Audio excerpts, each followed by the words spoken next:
Matthieu Ricard said the only way we can study the mind is in the first person. And that is what meditation practice is. Anagurika Munindra said, if you want to understand your mind, sit down and watch it. So that's what we do with mindfulness practice. So as you're practicing mindfulness, all of the human experiences come forward to the front of it, arise within your experience. Difficult emotions can arise, painful sensations in your body. The reactionary mind arises. It's not a problem when it does. We kind of know and understand that when we wanted to develop something in the world like strength in the body, that in order to do that, that there's difficulty that we have to endure. And sometimes with mindfulness, there's a trick of mind that doesn't understand that part about developing the mind too, and the meditation practice. There can be an expectation, oh, I'm supposed to sit down and feel calm, right? I'm supposed to feel calm right now, aren't I? I'm meditating, so I'm supposed to. But that's not the process of meditation. The process of meditation comes with discomfort because we are changing our habits and patterns and the reactivity of the mind. So when does the reactivity of the mind come up for us? When things are difficult, right? So we practice, things become difficult. That difficulty is not a sign that something is wrong. We want to go right into that edge of our practice, let the reactive mind come up, and then observe the reactive mind. When you start to carve a new habit, there's new neural pathways being formed. That is usually uncomfortable. Learn to play the piano. It's a little bit uncomfortable to learn something new. Learn a new language. There's discomfort that you endure. And so it's the same in the mind. When you sit with the reaction to patterns, when you first start doing that, it's uncomfortable. So this is the second foundation of mindfulness called the feeling tone Vedana, the quality of pleasantness, unpleasantness, or neutrality that is with us in our life at all times. You've probably already had some unpleasant moments this morning. Maybe you're having one right now. Somewhere in your experience, something might be unpleasant, a pain in your body, some thoughts in your mind or whatever. It's a huge part of our life to have pleasant, unpleasant, neutral experiences. For your meditation practice, it isn't a sign that something is wrong. So watch for that as you practice today, that when something is difficult or painful, or you have a strong negative emotion come up, don't let that cause doubt in you. That's part of it. Welcome it then if you can, and in as much as you can. Okay, so set up your posture, a comfortable seated posture where the body is alert but relaxed.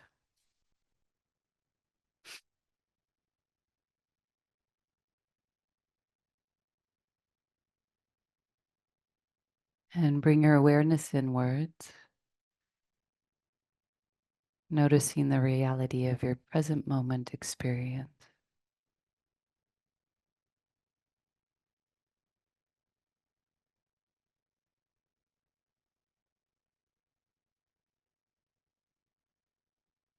And take any kind of breath that would feel good in your body and help you release any gripping or holding or tightness.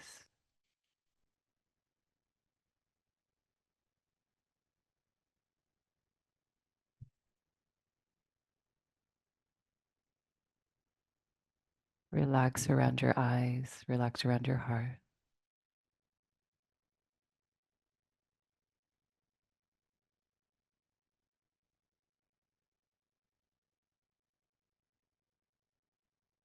Allow your body to feel whatever it's feeling.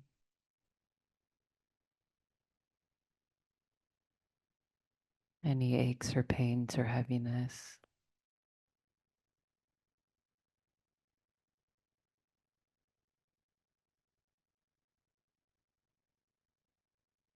Allow your mind to feel whatever it's feeling.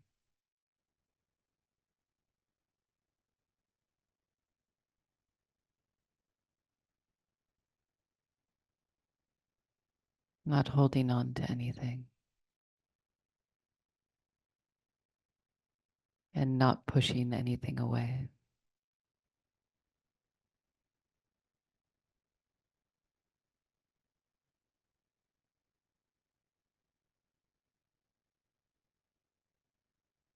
Inclining your mind towards faith in the practice, faith in yourself. Faith means understanding and knowing that this practice will bring you benefit.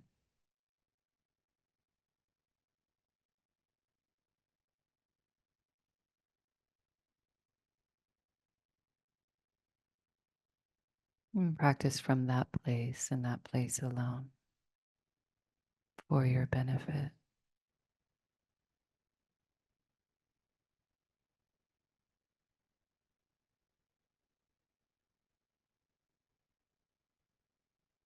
And let your breath be natural,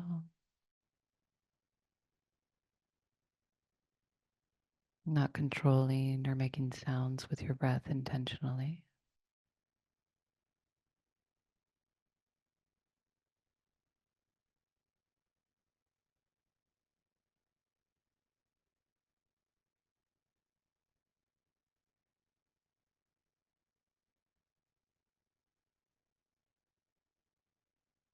Notice where you feel the touch of the breath.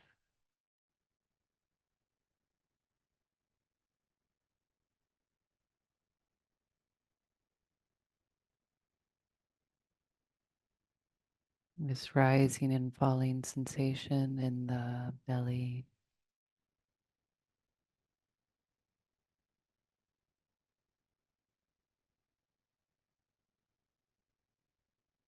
And if it's difficult for you to see that sensation, you can put your hand there.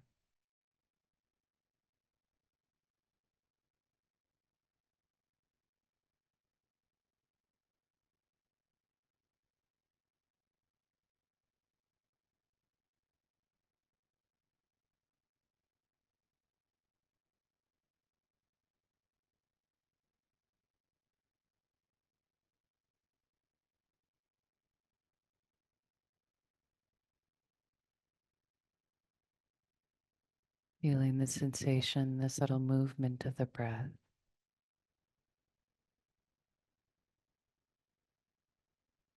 When breathing in, know you're breathing in.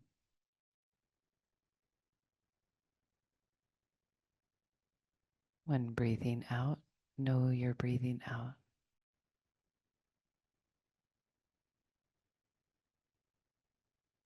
Keeping the attention here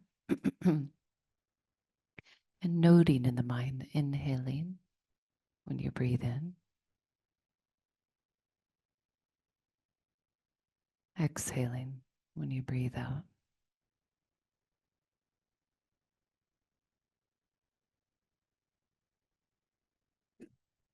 The mind wanders, gently bring the attention back.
Sounds take your attention from the breath and observe the sound, bringing awareness to the inner ear and observing the process of hearing, concurrent with the experience of hearing.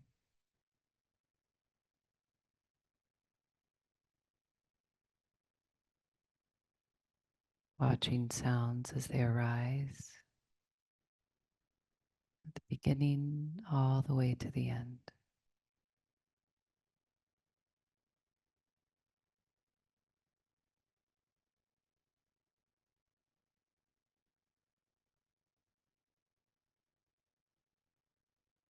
Note hearing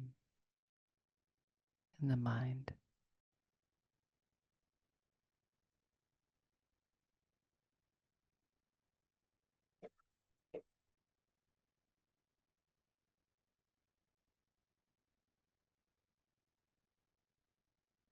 And always come back to the breath.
Turn your attention to the mood of the mind right now, the state of consciousness.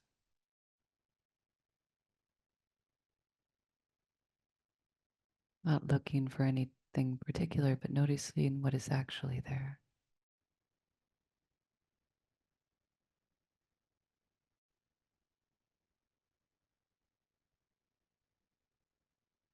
Naming the feeling.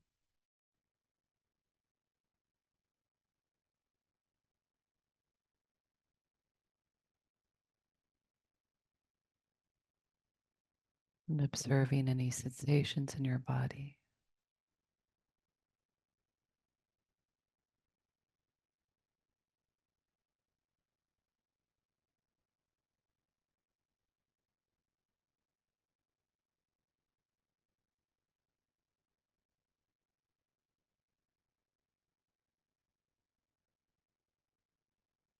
And then return the attention to the breath.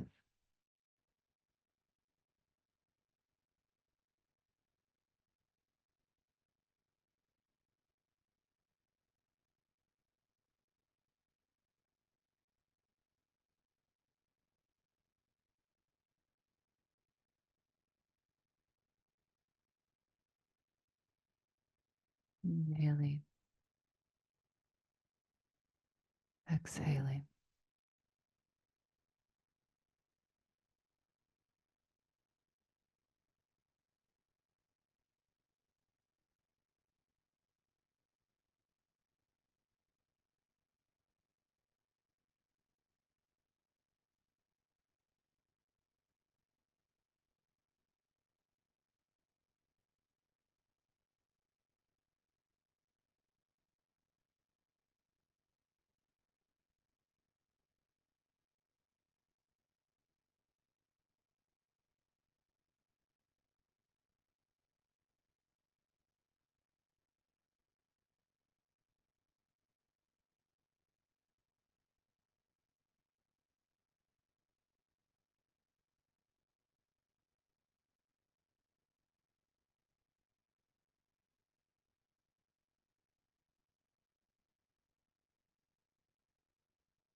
As you meditate, occasionally check in for tension in your body.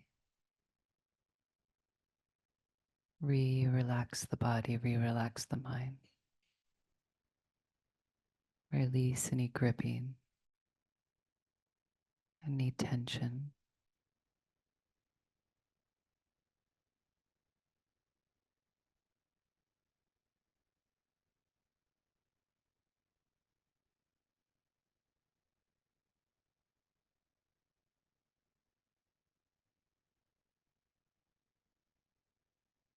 Protecting your mind by watching the breath from beginning to the end.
Turn your attention to your thoughts.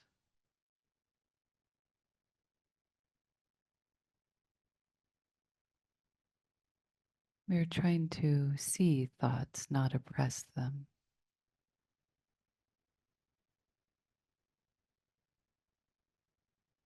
Observing words, stories, mental images that come with the process of thinking. But incline the mind to not believe your thoughts.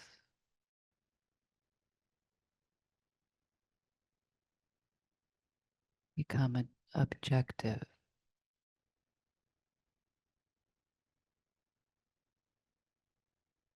When you see the mind wandering, noting wandering, planning,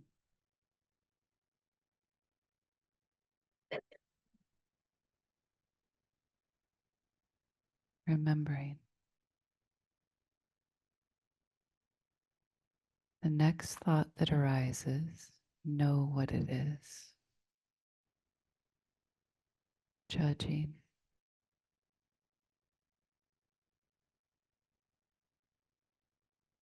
liking, disliking.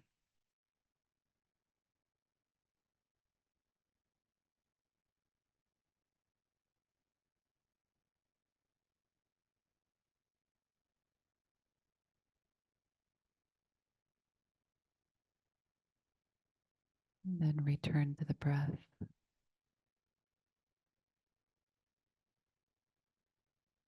And to keep exploring your thoughts in that way.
I'll ring the bell to end the sit. When I do, observe the sound of the bell from the beginning to the end.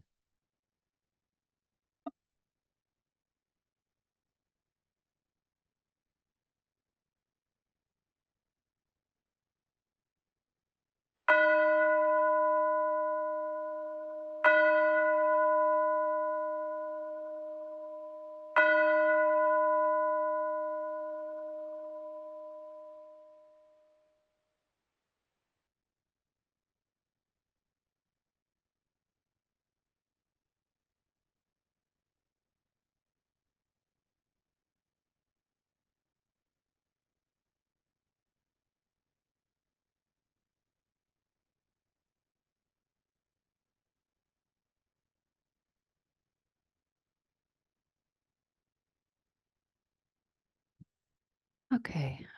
I wanted to talk a little bit this morning about our practice as protection. It's something that I noticed when I began the practice of Buddhist practice and the practice of meditation, which for me was in my early 20s. Um, and I met with a group in Oakland, California. They were kind of a serious group. They were going to Burma every year and doing a couple months, 4 months, year-long intensive meditation practice. A lot of them were ordaining. And so I started practicing. As soon as I started practicing 45 minutes a day. And the group I was with often talked about sila. You guys know sila? Keep the practice of sila. Sila is the ethical practices that we take in Buddhist training. So the essence of Buddhist practice is uh, to not harm others, to help others, and to train the mind through meditation. So you should think of it like that, much more than a religion. It's more like a 12-step program, and it's pretty thorough, like really good steps. And you have to do all the steps to get the full benefits of the practice. Well, you don't have to, but you would only get part of the benefits of practice. But becoming mindful and conscious of how we conduct ourselves in the world. And it's a way of celebrating these virtues that are simple. I saw somebody ask on some social media post, is, um, is there an objective morality? And the five precepts are an objective morality. There's a lot of things that are a subjective morality. They come with conditioning or whatever, imposed upon. The objective morality within Buddhism is, does this cause harm? Direct, observable harm, killing somebody.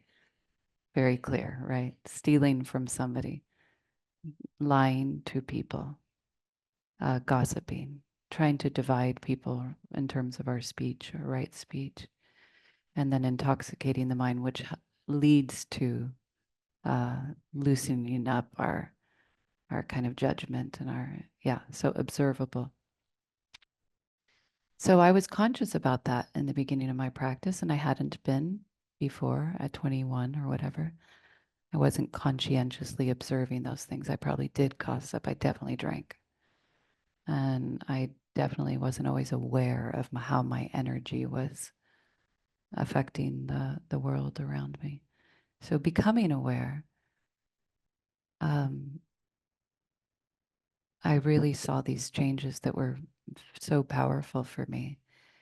And I had never seen anything. I was kind of a seeker before that. Like I was trying all kinds. I was reading a lot. I was doing some traveling. I was looking for something that was satisfying. Going to aerobics classes, whatever, like looking for. And then this I really saw as bringing me clear benefit. And right away, I felt a feeling. I couldn't have said this, verbalized it at the time, but right away, I had a feeling of safety and protection. And I don't know what that, I didn't know what that was, but I just felt safe. The more conscious I became about how I was behaving in the world, the more safe I began to feel. And so it's talked a lot about within Buddhist practice at the monasteries. Sayadaw Pandita was one of my first teachers, and they always talk about mindfulness as a moment of protection. When you're mindful, you're protecting your mind from the negativity called kilesas in Buddhist psychology. Kilesas is translated as afflictions or defilements. That means, or psychic irritants is another. Do you have those? Do you? Yes. Anybody free of those? Okay. You wouldn't come to meditate if you were free of those. You wouldn't need to. That's why we're here, to deal with the negativity of the mind. That's precisely why. But I always ask that in groups because we think we are the only ones who wake up in the middle of the night and the mind goes, but it's universal. And that is what the Buddha was pointing to when he was talking about that first noble truth of stress, suffering. Yeah, we suffer because of the mind. And so there's something that we can do about it. Uh, Mindfulness helps us to learn about the laws of the universe, keeping the mind sustained in the present moment. We come to understand the laws of the universe and how things work, how life works. And then we live in tune and in harmony with the laws of the universe when we come to understand them. So there's a book called Wisdom for the World, The Requisites of Reconciliation, a conversation with Alan Clemens and Sayadaw Pandita, my first teacher. And I want to read to you some of the parts of this book that are really helpful for our Buddhist practice, which is really helping us to take care of our side of the fence, really. Really, there's a Thai monk that said, if you want to pay attention to other people, do so about 10% of the time. Pay attention to yourself 90% of the time. So Sayadaw Pandita lived in Burma, and I don't know if you know about um, what's going on. Yeah, so if we want to pay attention to others 10% of the time, pay attention to ourselves 90% of the time. We pay attention to ourselves. We are watching our reactions and careful for how what energy are we putting into the world, and that's our main job. And we lose trust in that is something that is going to help, but it really, really does. And it's all we can do. We can't control other people, right? But we can control our reactions to other people. And Sayadaw Pandita really just embodied that constantly. So I want to read to you part of this conversation. We can talk about it. Okay, so he starts with a question, and the first question was, for anyone who has been violated. So Alan is asking Sayadaw Pandita this at a time when Burma was under the control of a military junta for a long time. It became free of that, and they actually had a democratic election. Aung San Suu Kyi was elected. That was only for a few years. It's back under the control of a military junta. When I was there, it was in the early 2000s. It was under the control of a military junta, but this was during their free period. So oppression, like severe oppression by this government. The free speech is not there. I talked to people in Burma who observed beheadings in the town square with a machete. Like, really, you can't speak freely when you go there. If you go there to practice Dharma, you are well protected. I never felt unsafe. But the government is an oppressive government. And now it's keeping Aung San Suu Kyi and she's back in jail. So that's the conditions they've lived under for a very long time. There's not a lot of Western influence, unlike Thailand, which is its neighbor. You don't see billboards or Coca-Cola or anything like that there. In some ways, it kind of nicely protects itself from those influences in the world. And in some ways, and strangely, though I don't know if Sayadaw Pandita would say this, it protects the Dharma. Because the young people there don't have much opportunity and they tend to go into, they don't have the distractions that we have. So they have nothing else to do. So they tend to grow these really great and profound monks there who don't regret that as they gain, but they might not as a young person make that choice. It would be nice if the Dharma could be protected in other ways outside of that, but it's not growing as much here as it did there, not like the Sangha of people, because we have so much choice. So it's interesting the way that happens. I'm not saying good or bad or right or wrong, just noticing a habit of human behavior or how Dharma arises in the world. Okay, so Alan asks, Sadhu Pandita, for anyone who has been violated, it is common to react with hurt, anger, even outrage, and at times seek revenge. As we know, many millions of people in your country have been oppressed for over 50 years by a succession of dictatorships. What advice can you offer the oppressed, especially those harboring feelings of hostility and retribution? How to overcome those feelings of anger and revenge and restrain on acting on them. Why do we want to do that? Because we see the reactionary mind creates more trouble. When somebody has brought harm to us and we react, then it continues the process of pain and suffering. So Sadhu Pandita answers and says forbearance is the best. It is what the Buddha taught. Social problems are sure to happen in human society. There are some things one likes, some things one doesn't like. One smiles at what one likes and scowls at what one doesn't like. It is important to have forbearance, the ability to withstand the swings. Forbearance is a translation of a word, kanti, means patience and tolerance. So the three of those together, to forbear. And it doesn't mean to forbear pain that is avoidable, but in these circumstances, the pain was unavoidable. So forbearing means to not be react with an oppositional energy, because that oppositional energy can make again the suffering continue.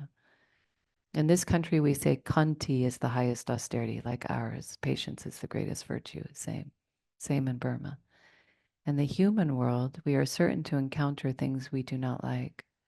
If every time one encounters such things there is no forbearance, and one retaliates, there will be no end to human problems.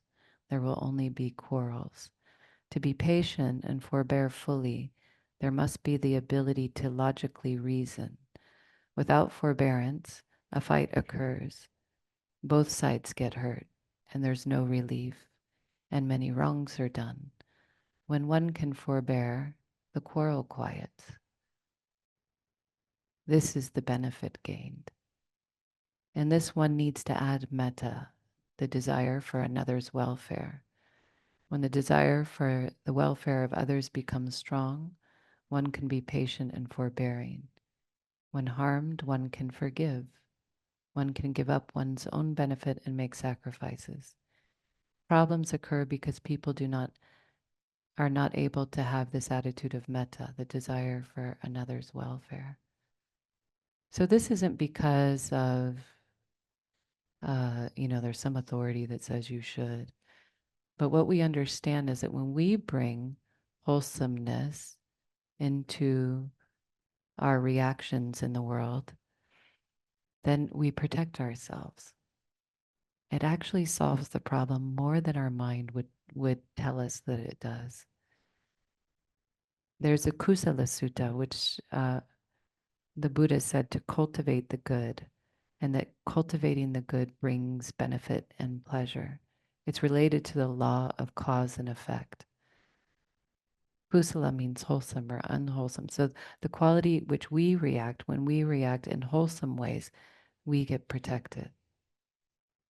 You could see this in his own actions in the world. He was, from a very oppressed country, very, very poor country, a small village.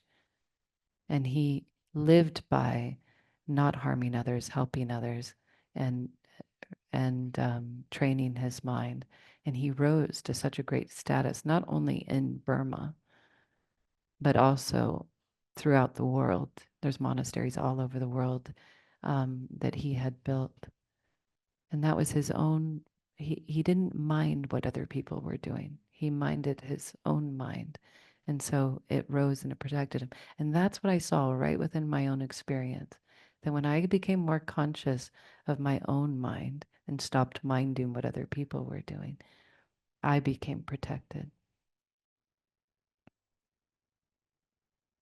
Alan asked, do you hope for real change in Burma?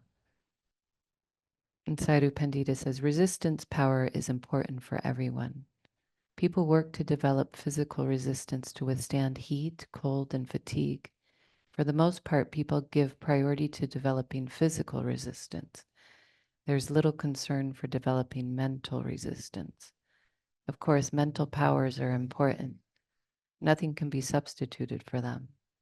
They can't be achieved by listening or reflecting alone. One has to work to develop them, to put focused energy into one's mind. When one has developed mental resistance power, one can withstand the ups and downs one encounters. When one encounters suffering, one can stand it. When one encounters happiness, one can stand it. Every time one experiences something good or bad, one doesn't get elated or depressed. This is spiritual resistance, the strength to control one's mind. This is needed by everyone. It is weak in the world today. With the correct method, it can be developed. There are the spiritual faculties. We talked about this in the year-long yesterday, focused on the Pancha Bala, Indriya or Bala, 5 powers of mind. They are mindfulness, concentration, faith, wisdom, and energy. These powers help us in our spiritual development, and they help us in all human endeavors in our life. And they're developed. You developed all 5 of them by practicing mindfulness meditation. You have to apply energy. You have a bit of faith that what you're doing will bring benefit. And then you're practicing mindfulness.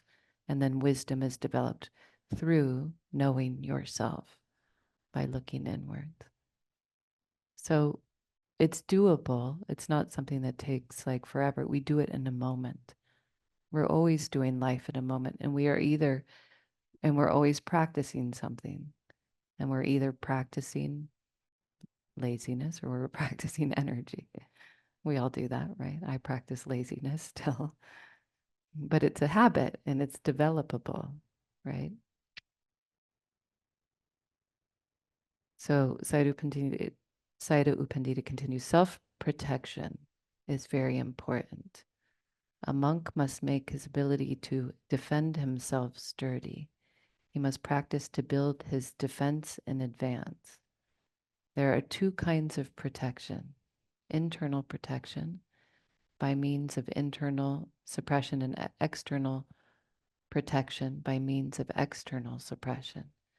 The first kind of protection, inner protection, is to defend oneself against lobha, which is greed or selfishness, dosa, which is anger, cruelty, or hatred, and moha, which is delusion or ignorance. These arise within one's being. If one gives into these under their influence, one no longer behaves like a true human being. One cannot keep one's mentality humane. And although human, one loses one's basic human intelligence. This happens because one lacks the internal protection to overcome lobha, dosa, and moha. So internal protection is simply being aware. As we get aware of our reactions, aware of if hatred arises in ourselves, to not extend that out into the world, to guard against it, or selfishness. We do it all the time, and then we do it all the time. We stop ourselves from behaving like a jerk, right? Have you done that? Yeah. Like you have a reaction, I'm like, okay. And then mindfulness just strengthens that ability to do that and starts to see we can catch the grosser ways when we're being a jerk. But we start to see more subtle ways that we put harm into the world in more and more and more subtle ways. And then we take responsibility for that and accountability for that. And so our practice becomes one that is a gift to the world. The practice of ethics, of not harming others, becomes a gift to the world. One thing that is a meditation object in the Buddhist tradition is to hold within your mind virtue itself. So we can do this in a way where we contemplate imagining the world if everybody kept those 5 precepts. Imagine a world where nobody killed. Just really let yourself see that for a second. Like no murder, no war, nobody stole,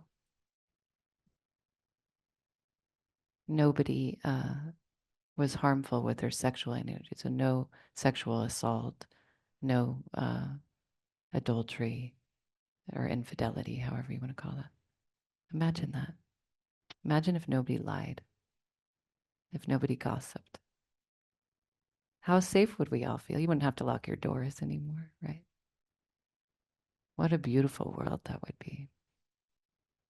So we live, with gangsters and people do kill. It's a rough place, this side of the universe. It's a rough neighborhood we're all in. But we can give the gift of safety if we do that. And it's so powerful. We should not underestimate it. It is so, so powerful to give that gift, okay? Even though others, it says in the suttas, kill, I'm not going to kill. And that might feel easy for you. But even though others lie, I'm not going to lie. Even though others, abuse others with speech, even though others gossip, even though others complain, I'm not going to complain. That's the practice that we can do. And then it talks about the dana, which is the gift of sila. So it's a gift that we give to the world. And it's powerful. And I could feel it. I just did it. I didn't know why I was doing it. It's like, okay, I'll keep the precepts. Be more mindful if I started talking about somebody. I was more mindful of if I was tempted to lie or, this is usually where it happens for people. It's around speech that it's harder. And the more mindful I was with that, the more protected I felt, the more safe. What is protecting me? I don't know. An energy in the universe is protecting you, though. It will protect you. So that's why the Dhamma is the refuge. It's so reliable. It's never not been there for me, and it's never brought me down. It's always lifted me up. And weirdly, like opportunities came to me that weren't coming to me before as I did that. And they say that. I mean, you think you're not supposed to practice for the benefits or whatever, but it's just true. Those are the benefits that when you put in these causes, you are protected.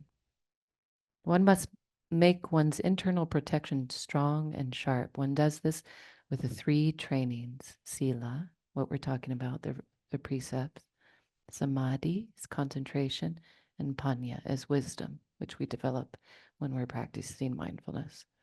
When one's internal protection becomes strong due to repeated practice, one will cherish their morality. Cherishing your morality comes by doing that first, like imagining the world at peace, imagining the world without killing.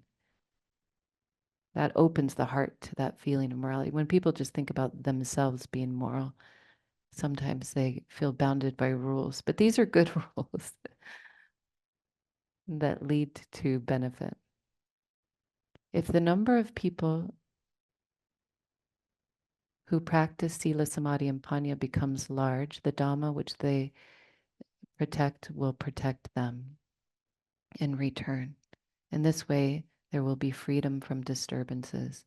When the practice of Dhamma, this is just the practice, is not maintained, how can the Dhamma protect a person?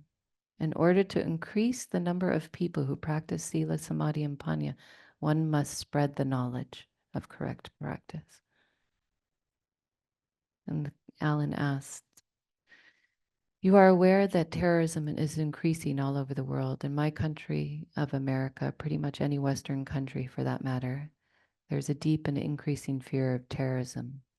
Whatever its ideological basis may be, my question, What advice might you offer to defeat radical extremism that, I might add, in most cases considers success not only in the death of those whom they attack, but their own death as well?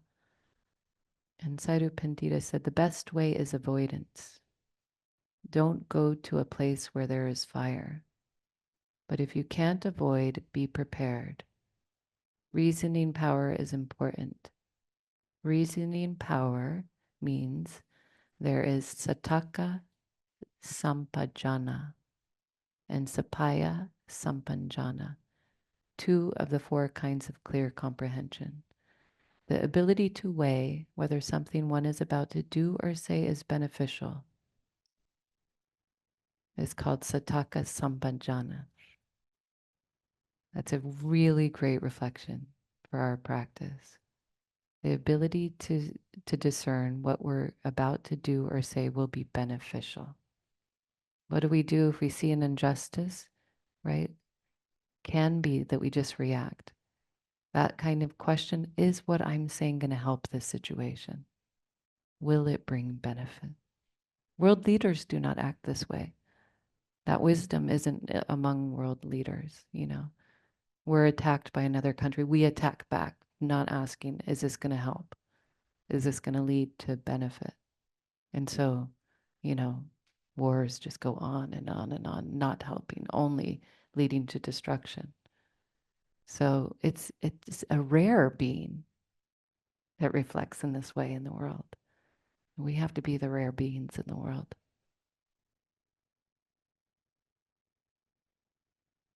The ability to weigh whether something one is about to do or say is beneficial is what we're developing when we practice mindfulness. One shouldn't do what is unbeneficial, obviously, right? But it's not so obvious. Further, one should look to see if it is suitable or not. If something is both beneficial and suitable, one should do it. Only then will one succeed. When one has reflected before acting or speaking many times, this knowledge becomes mature. Then it is easy to practice to avoid doing what is unbeneficial or unsuitable. This mature knowledge is called pariharika panya. One becomes, the wisdom to carry out both what is beneficial and suitable. One becomes courageous about doing what is beneficial and suitable. One avoids doing what is unbeneficial and unsuitable. There's one more section I wanted to share. Okay, back to protection. All of this for our own protection.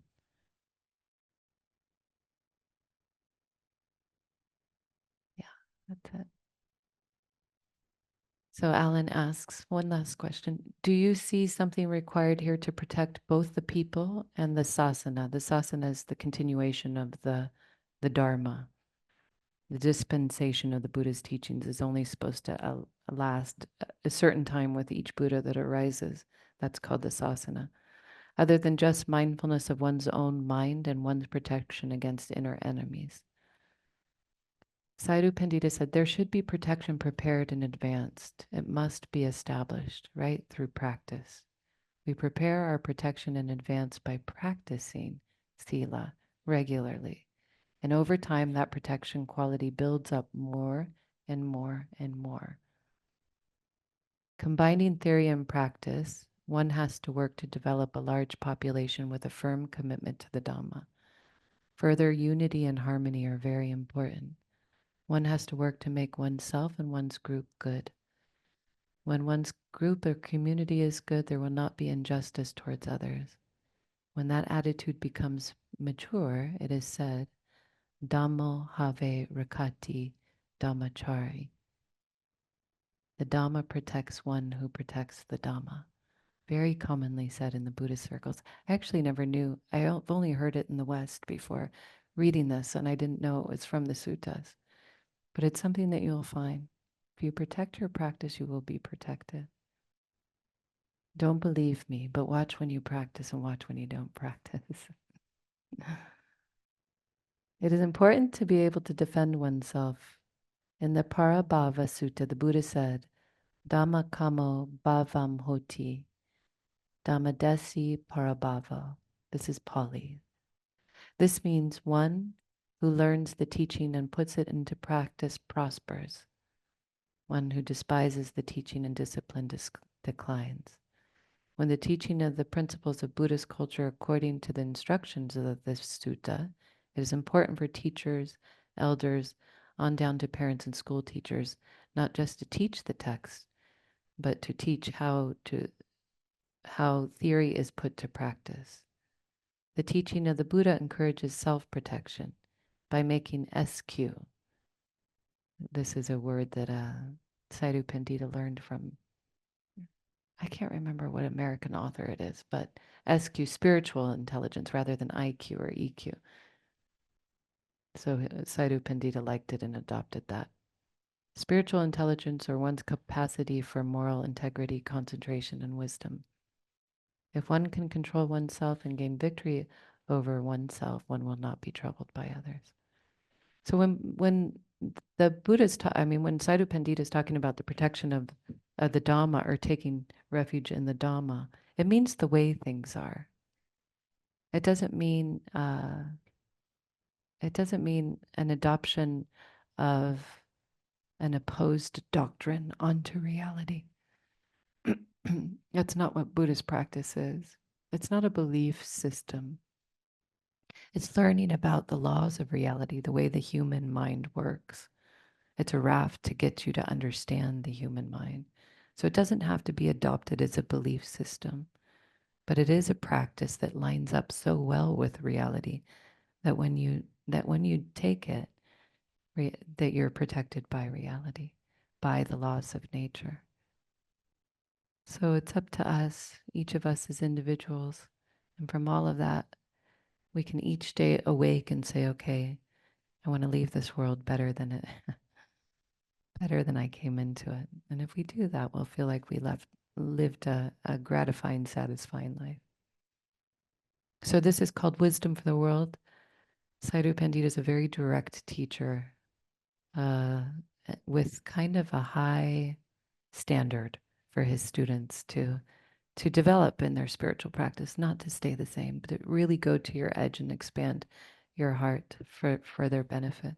He makes people mad. He made me mad as my teacher, because I would resist what he said. But anytime I followed it, I would feel overwhelmed with gratitude for him, because every time I followed, my life got better and better and better. My mind got clearer.